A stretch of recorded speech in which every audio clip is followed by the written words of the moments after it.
we've done. So where am I over here? So what do you do for every factoring problem? What do you try for every factoring problem? GCF. So for all factoring problems, we look for greatest common factor. Now, there's only a couple of types of factoring we've done other than that. And in your 6.5 homework, they're going to be mixed all together. So if I have 4 terms after a GCF, what type of factoring did I do for 4 terms? Grouping. So if you go to 6.5 and you run into a problem with 4 terms, you're going to try grouping. 3 terms. What type of factoring? What was our method called when we had 3 terms? AC method.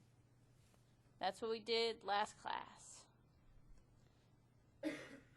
Now, that won't apply to every problem. You might have a 3-term problem that only has a GCF, and the AC method doesn't work. But that's how you know what to try on your problem. And then today what we're going to do is we're going to factor problems with 2 terms. So we did 4, 3. Today's our last day of learning how to factor 2 terms. It's either going to be perfect squares or cubes. I should say it could possibly be perfect squares or cubes. That's what we're going to factor today. So when you get to that, 6.4 is going to be all perfect squares and cubes. That's what 6.4 is. That's what we're doing today. 6.5 is going to be a mix of 6.1 to 6.4. Mixed factoring problems. Always look for a GCF first, and then try one of these other methods depending on how many terms you have. It could still be prime. It might only be a GCF. So just because you see 3 terms doesn't mean the AC method has to work. It just means that's what you're going to try when you go to factor it. Questions? So just keep this in mind when you're working on the 6.5 homework. That's going to be most like what your test is like, mixed factoring practice, where you're not sure from the directions which type of problem it is. Go based on the number of terms after you look for a GCF. So today I said we're going to look at perfect squares and perfect cubes. So you should have a table. Let me see if I can find mine now. Of perfect squares and perfect cubes. So in 6.4, these numbers are going to be really important. Your perfect squares and perfect cubes. Now, you can use your calculator to help you with these problems. When you're looking at a perfect square, like 81 is just 9 squared, 9 times 9. 49, 7 times 7. So all of these numbers that are squares come from multiplying a number by itself. And the way you reverse that in your calculators, you'd use a square root, which we'll learn all about square roots in Unit 3. Cube roots. When you're looking for a cube number, it's something times itself 3 times.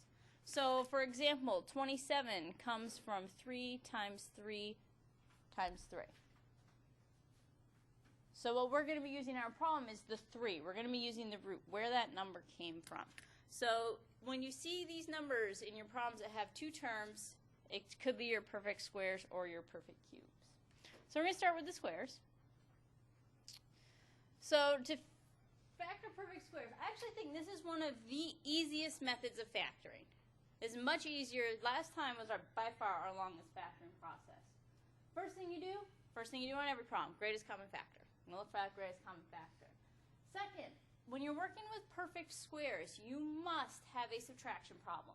There is no factoring the sum of perfect squares. It has to be subtraction. Has to be subtraction for perfect squares. Then we're going to write each term as a square. So we want to say what times itself gives me that term. What squared? And then we're going to build our factors. If you look down here, so once you write it as squares, something squared, you just break it up into the same factor, 1 plus, 1 minus. So we're going to factor the polynomial, factor the difference of perfect squares. So how do I pick out this is perfect squares when it's all mixed up? First thing, it's 2 terms. Look for a GCF. Do I have a greatest common factor in this first problem?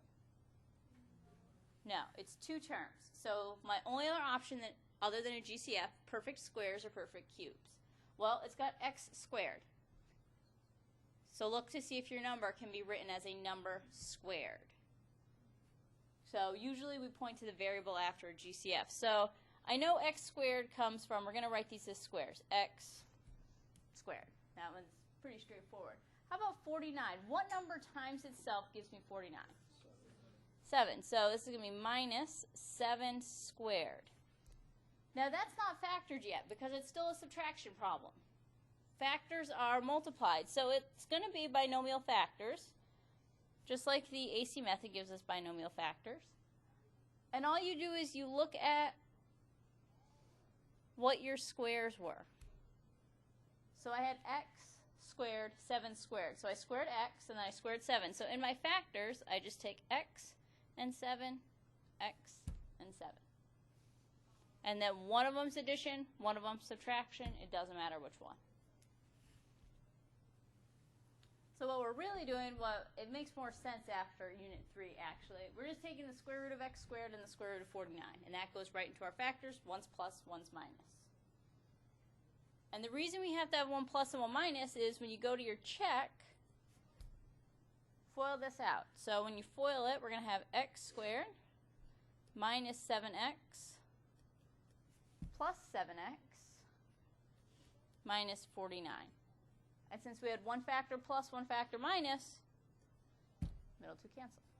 And that's why it also always has to be subtraction, because if you want opposite signs in the middle, you have to have one plus and one minus. When you multiply positive times a negative, that last term is negative. That's why it always has to be a subtraction problem to factor perfect squares. Questions? Mackenzie? No. It's dependent on the order in the problem. So that's what this next example is. People want the variable to go first every time because that's what we're used to seeing, but it just depends on the order of the problem. So like if I look at the second problem, 81 minus 4y squared. So a couple things to look for. First of all, do I have a greatest common factor other than 1?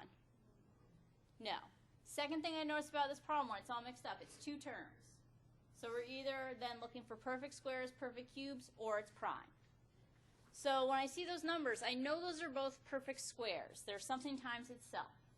So we're going to use our difference of two perfect squares. So that means I need to start by breaking it down. You've got to break it down before you factor it. So what times itself gives me 81? 9. So 81 is 9 squared. How about 4y squared? What times itself gives me 4y squared? 2y. So if this term has both a number and a variable, when you go to write your squared term, it should have both a number and a variable. So you can look at it separately. What times itself gives me 4? 2. What times itself gives me y squared? Y. But you have to have both of those. And that's where a lot of people make mistakes on these problems. They forget that. When one of these terms has both a number and a variable, when you go to that breakdown step, it needs to have a number and a variable still. So now that we see how it's broken out into squares, we know exactly what's going into our factors. My factors, keeping that order, 9 and then 2y, 9 and 2y. Signs, one's positive, one's negative. It doesn't matter which one. If you like to write the negative one first, that's fine. But you want to keep that order. So the number here came first, the term with the variable came second.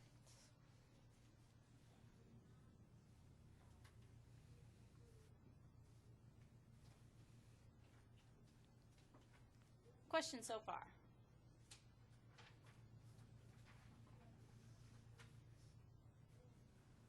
Now for C, negative 12 plus 3a squared. Anyone have a suggestion on how we might get that one started?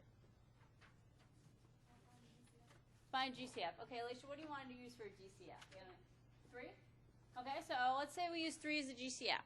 So I'm going to factor out 3. So I'm going to start with a GCF. If I factor out 3, I'm going to be left with, let's get 3 out of these, negative 4 plus a squared.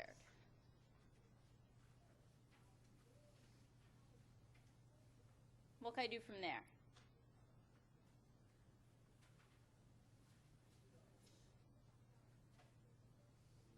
This doesn't quite look like the other ones, does it? So everything else was something minus something. In this case, I have the negatives first.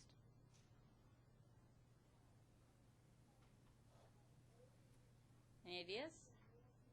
There's a couple of different things you can do. So switch it, sure. That would be a perfect thing to do. You'd say, well, I don't want the negative thing first. Sure, as long as you take its sign, we could just rewrite this as 3a squared minus 4. I still have positive a squared. I still have negative 4. I haven't changed the value of that at all. So let's say we just switch the order of that. Now, is there any other factoring I can do for this a squared minus 4? Got a couple of bobbing heads. So 2 terms. Only choices for 2 terms, perfect squares or perfect cubes. Well, the variable is to the second power, so it can't be perfect cubes. That's usually how you tell when you're down to 2 terms. If it's going to be one of those, is you look at the variable. So a squared comes from a squared. How about 4? 2 squared. 2 times 2 is 4. So to break that up, that's our breakup step, and now our factor step for our perfect squares. Our factors are going to have a and 2, a and 2. 1 plus, 1 minus, doesn't matter which is which. But what else do I need in that answer? 3.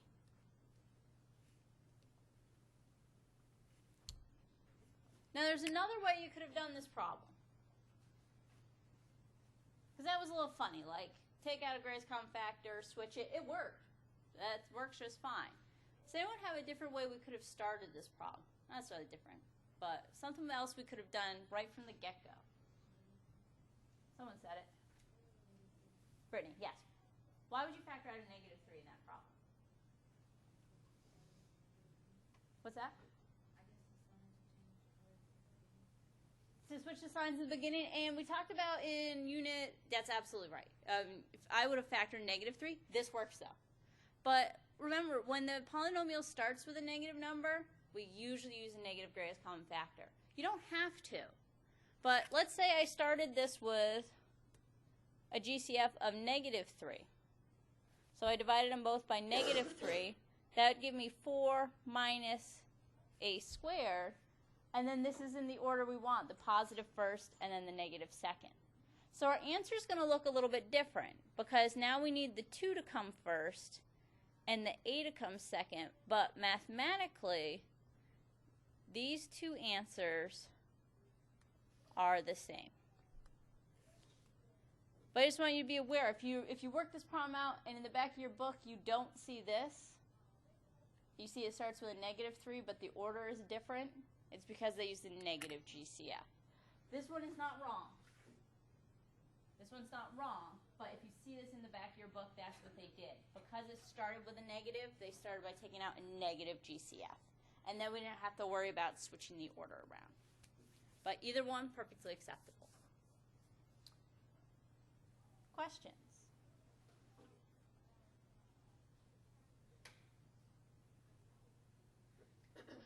All right, how about suggestions for D? What are we going to do for D?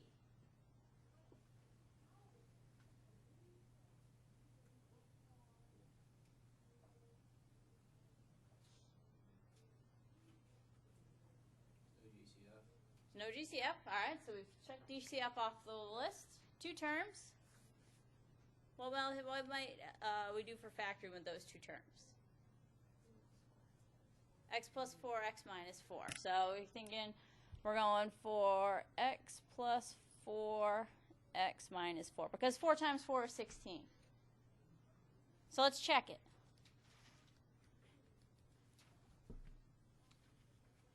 So x times x is x squared. X times negative 4 is negative 4x. Positive 4 times x is positive 4x. So we're on a good track because those middle 2 are going to cancel. But what's 4 times negative 4? Negative 16. So I cross off my middle 2. Is this the problem? No. My problem was x squared plus 16. This is x squared minus 16. So what else could we do? Muna. Okay, so this one didn't work, so now we're going to say, okay, so x plus 4, x plus 4. So I'm going to check it. So I FOIL, I'm going to get x squared plus 4x plus 4x plus 16. And that's going to be x squared. Wait, we got a whole extra term in here now. Yeah, plus 8x plus 16. So that one doesn't work. Brittany. X minus 4, x minus 4. Let me extend. Okay, so let's try x minus 4, x minus 4. It's going to be x squared minus 4x minus 4x plus 16. So I got the plus 16 again, but so that one didn't work. It's prime. And without all that work, there's one simple thing about the original problem that tells me it's prime. Make sure it's subtraction. Remember I put that big arrow? Perfect squares only work if it's subtraction. And it's for this exact reason. There's no possible combination that's going to get rid of the middle term and keep addition on that last term. So just by looking at it, I see it's perfect squares. There's no GCF, and it's addition. It's prime. Now, if there was a GCF, it's not prime. You just factor that out. But if it's just purely perfect squares and addition, it's prime. You can only factor the difference of two perfect squares. Questions? And trust me, I'm going to see this on a lot. One of these possible combinations on a lot of people's papers. But if it's addition, can't do it with perfect squares. All right, this next one's a little more tricky. X to the 10th minus 100. So do I have a GCF? No greatest common factor other than 1. So I see two terms. Well, I can't tell necessarily just based on the variable if I'd be trying squares or cubes. So let's look at the number, 100. Is 100 a squared number or a cubed number? Squared. So we know we can rewrite the 100, and we double-checked for subtraction now. There's subtraction. So I can rewrite the 100 as 10 squared, but if I'm going to be able to factor perfect squares in this line where I'm breaking it up, I'm going to have to write x to the 10th as something squared. Now this really goes back to a topic from 082, but let's try to think about something times itself that gives me x to the 10th. Well, it's going to have x's on it. And now we're actually going back to the first day of class. When you multiply like bases, what do you do with their exponents? Add them. So what plus itself? This is the only time you'd be thinking in terms of addition. What plus itself gives me the 10? DeAndre, what do you think? Well, if I do x to the 8th and x to the 8th, what happens when I add 8 and 8? To the 5th. So the only time you're going to think in terms of addition here is if, and you just have this because it was an example on your homework. I won't actually give you a problem like this, but you'll see it on your homework. You've got to think in terms of adding the exponents on the variable. So to break up that x to the 10th, it's actually x to the 5th squared. It goes back to what we did on the first day of class. So what are my factors going to look like?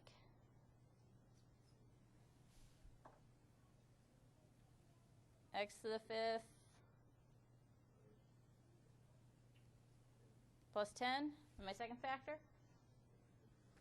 X to the 5th minus 10. So a little bit trickier. Again, you'll see one of those on your homework. Most of the time, I'll just give you the x squared.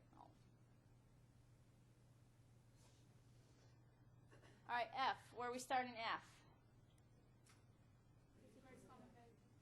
There's a greatest common factor. So this one's tricky, because if you're working ahead, you might have gone, all right, 4y plus 2, 4y minus 2. Because 16 and 4 are perfect squares. But every factoring problem starts with your greatest common factor. What's my greatest common factor here? 4.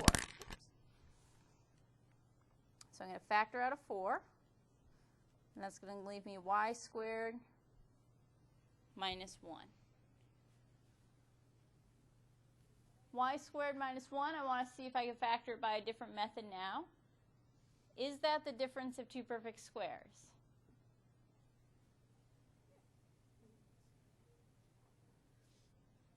Well, I can write y squared. That was the easiest one, y squared. But is there anything I can do for 1?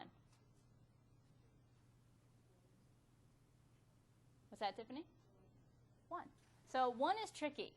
1 throws people off because 1 comes from 1 squared, right? What's 1 times 1? Still 1. Kevin. Oh, it is. Thank you. That's supposed to stop me sooner.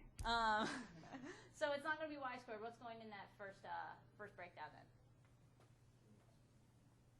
If I take 4y and square it, I actually get 16y squared. But I took the 4 out already here. So how do I break 4 up in terms of perfect squares? 2. Thank you for correcting that. Yes.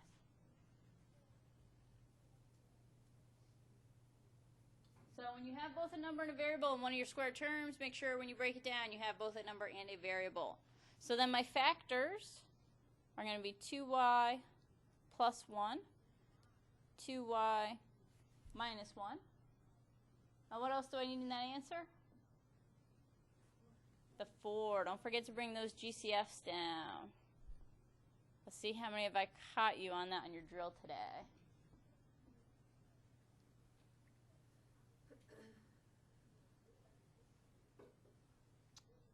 Any questions?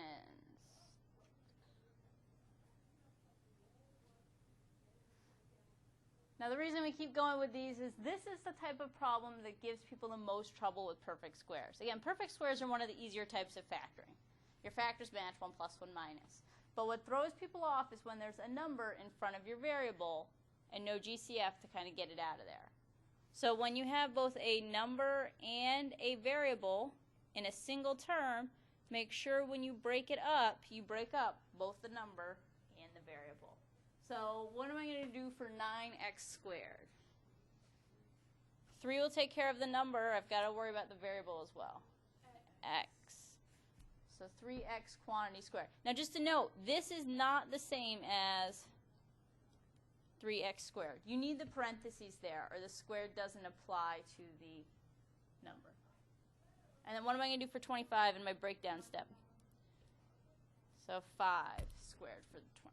Now if you can see what the squares are without writing it out here, that's fine. These are problems I expect some of you can factor in your head. That you don't necessarily have to have work for these. But that will just tell us what goes into our factors. 3x plus 5, 3x minus 5.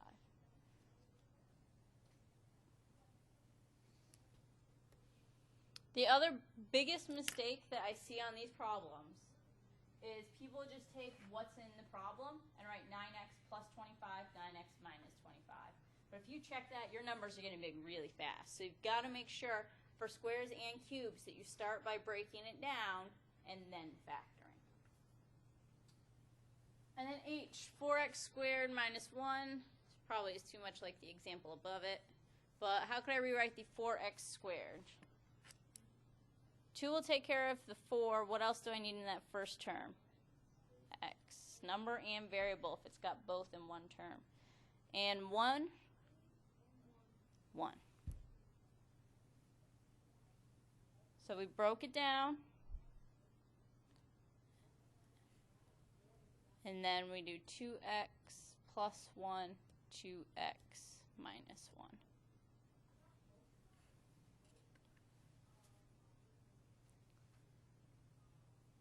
Questions? perfect squares.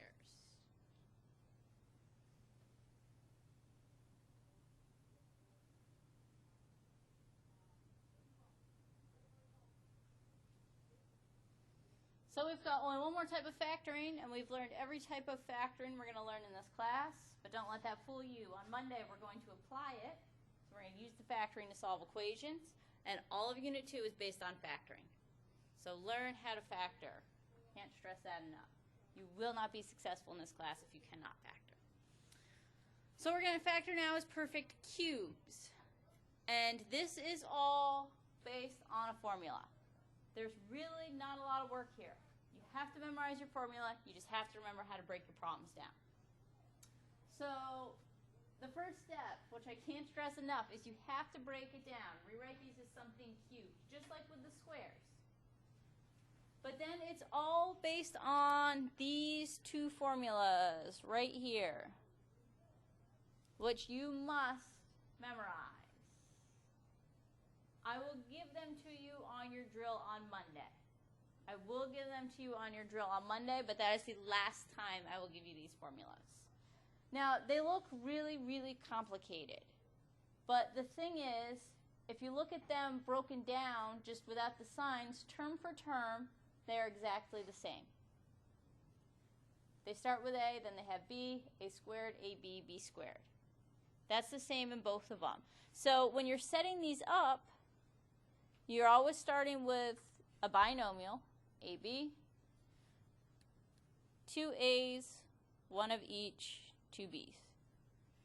So if you remember, first day, I guess it was second day of class, we learned how to check these. That's why we learned how to multiply binomials times trinomials if you want to check one of these.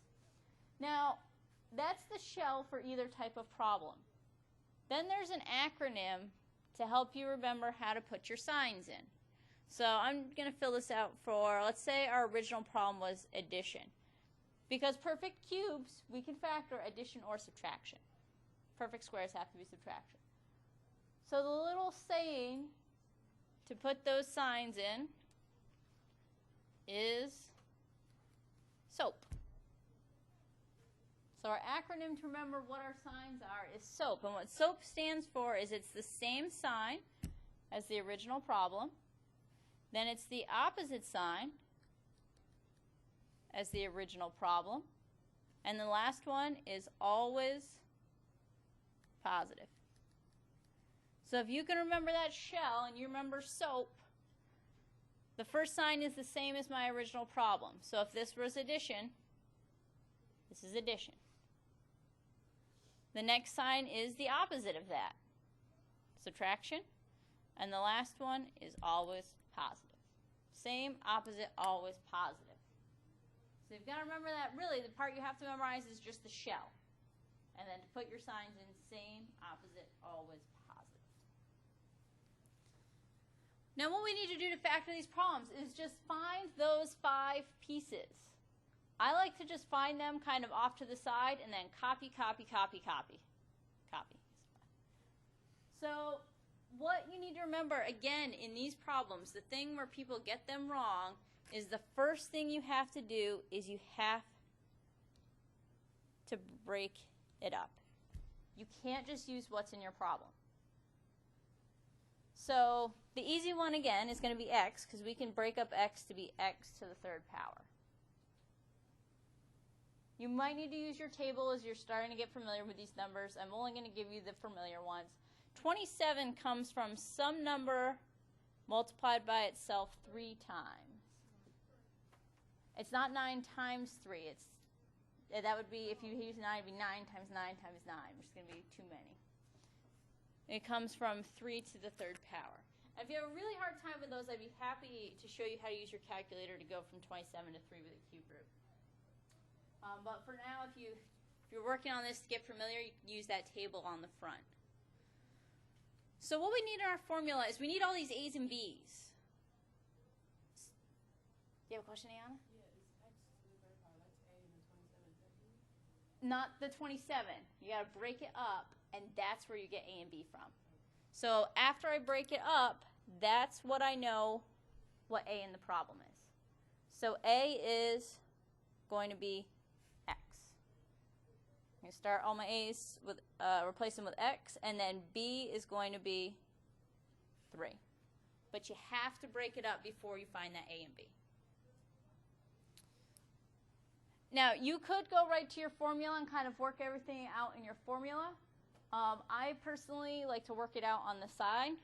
So let's look at what's the next thing. So I have a and b in my formula. What's the next thing I need? A squared. So if I'm going to replace all of my a's with x's, what am I going to replace a squared with?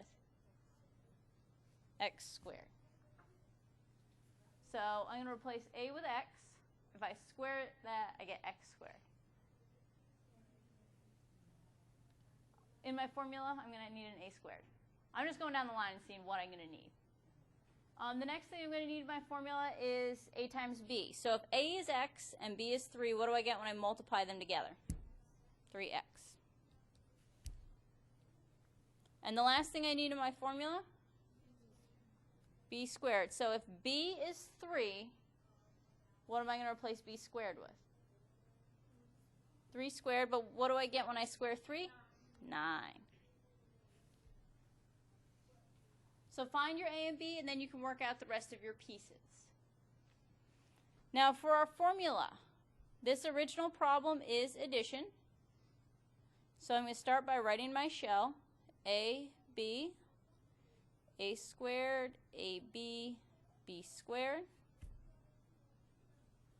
And my signs, same, opposite, always positive. And the rest of this is literally copy, paste, copy, paste, copy, paste. So I'm just going to go using my little references on the left, fill these in. So in place of a, we have x. In place of b, 3. In place of a squared, we have x squared. In place of ab, 3x. In place of b squared, 9. So I'm just taking everything that we worked out on the left side and just copying it in the right place in my formula. And that is always it for perfect cubes. For perfect cubes, you're not going to be able to factor that trinomial any further. It's know your formula and know how to find your pieces. And that's your perfect cubes. But the one place, which is what you were asking, Anna, that people mess this up is they just look at their problem and start finding their formula pieces. You've got to break it down first and then find your formula pieces. So we're going to do a couple more of these, but any questions so far? These really have the least actual factoring work to them. There's not a whole lot of factoring work. It's you just have to know the formula. Someone worked that out a long time ago. They know it works, so we can use it. So B, 125y cubed minus 8. Perfect cubes. First thing to look for, greatest common factor. No greatest common factor here. Next thing to do, perfect cubes could be addition or subtraction, but we have to break it up. You can't just go from what's in your problem. So the first term, again, has a number and a variable, which means when I break it up, this needs to have a number and a variable with it. So 125, what number times itself 3 times gives me 125? 5. And what else do I need in that first term? Y. We're all over this. You need 5 and y for that 125y cubed. How about 8? 2. Now notice, the sign does not go in the parentheses, just like with our perfect squares. The sign's in between. It never goes into the parentheses here. So now I want to know what's A and what's B. What's A? 5y. And B? 2. That's the hardest part of this problem, is being able to get to A and B. I'm serious. The rest of this is not really factoring work. It's just multiplying. So other things I'm going to need in my formula. A squared. This one's a little bit trickier. So if A is 5y, what's A squared? So we're going to take 5y and multiply it by 5y. 25y squared. Make sure you square both the number and the variable. If b is 2, what's b squared? 4. 2 times 2. And the other thing I need is ab. So if I multiply a, which is 5y, by 2, I get 10y. So any questions on finding those pieces? Again, that's really the work in your perfect cubes problems, is being able to find the pieces. And then it's a matter of our formula, which the shell is always ab, a squared, ab, b squared. Now, our original problem was subtraction, so the same sign, subtraction, opposite, addition, always positive. And then just copy over your pieces. 5y minus 2, 25y squared, plus 10y plus 4. And once your pieces are in place, you're done. And at home, I recommend go ahead and try to check one of these. Do that long multiplication problem, and what happens is a lot of stuff cancels. So we've only got like a minute left, but that should actually be enough time. This last problem is the easiest problem you could possibly have. Y cubed minus 1. So you have to start by breaking it down. You need to get a and b. They're not right there in your problem most of the time. So y cubed, how am I going to break that up? Y cubed. How about 1? 1. So this one's kind of a boring breakup because it is the same things in your problem. So what's a in this problem? A is the y, and b, 1. So if a is y, what's a squared? Y squared. If b is 1, what's b squared? 1 squared, which is, you've always got to simplify that one, 1. So 1 squared, which is still 1. Again, this is like the most boring perfect cube problem ever.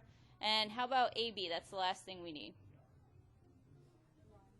It's y as well, because it's 1 times y, which is still y. So if you go to your formula,